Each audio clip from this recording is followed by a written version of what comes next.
અને હવે વાત કરીશું જૂનાગઢની શું સ્થિતિ છે। જૂનાગઢના માંગરોળમાં ભારે વરસાદે તારાજી સર્જી છે। માંગરોળ તાલુકાના ગ્રામ્ય વિસ્તારમાં તારાજીના દ્રશ્યો સામે આવ્યા।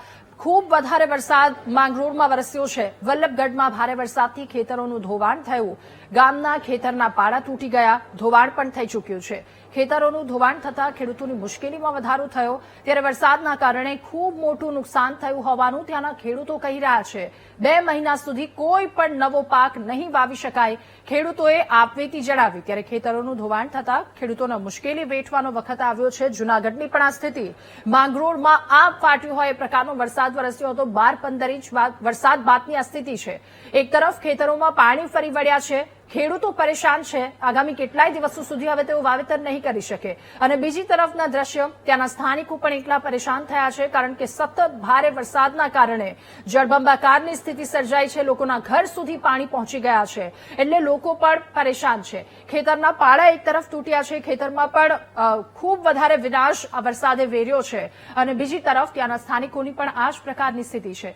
માંગરોળ તાલુકા ગ્રામ્ય વિસ્તાર કે જ્યાંના પણ આ દ્રશ્યો તારાજીના દ્રશ્યો ચારે તરફથી સામે આવ્યા। વલ્લભગઢમાં ભારે વરસાદના કારણે ખેતરોનું ધોવાણ થઈ ચૂક્યું છે અને ગામના ખેતરના પાળા ક્યાંક તૂટી ગયા છે, તો ક્યાંક ખેતરોમાં પાણી ઘૂસી ગયા છે। ધોવાણ પણ એટલું થયું અને ધોવાણ થતાં ખેડૂતોની મુશ્કેલીમાં હવે વધારો થયો છે।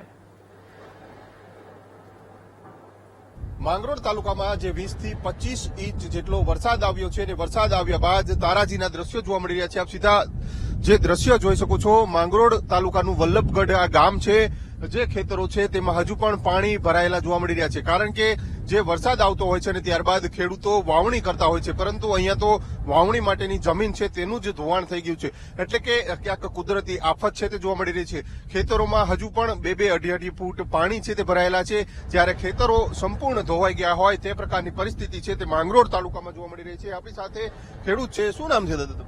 લક્ષ્મણભાઈ। ભાઈ, શું કહેશો, આ વખતે કેટલો વરસાદ આવ્યો? આ વખતે બહુ જોરદાર વરસાદ આવ્યો અને બહુ જ નુકસાન થયું છે।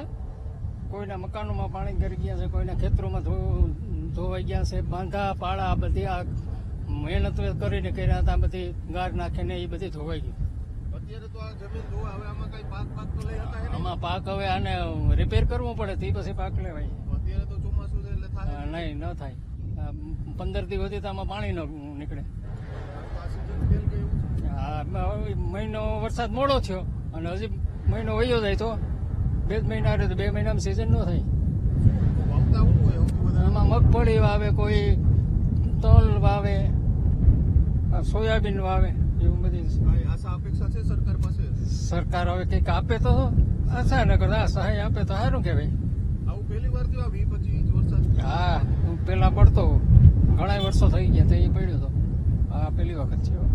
ચોક્કસથી જે પ્રમાણે ખેડૂતોની જે ખેતરો છે તેનું ધોવાણ થયું છે, જમીનનું ધોવાણ થયું છે અને આ પ્રકારના દ્રશ્યો છે તે જોવા મળી રહ્યા છે, કારણ કે વરસાદ આવતો હોય છે, સામાન્ય વરસાદ આવતો હોય છે ત્યારે ખેડૂતો છે તે પોતાના પાક છે તે વાવણી કરતા હોય છે અને ત્યારબાદ તેઓ આ પ્રકારે કહી શકાય છે કે પાક લેતા હોય છે, પરંતુ જે વરસાદ આવ્યો છે અને કુદરતી આફત સામે ખેડૂતો પણ લાચાર બન્યા હોય તે પ્રકારની પરિસ્થિતિ છે તે જોવા મળી રહી છે।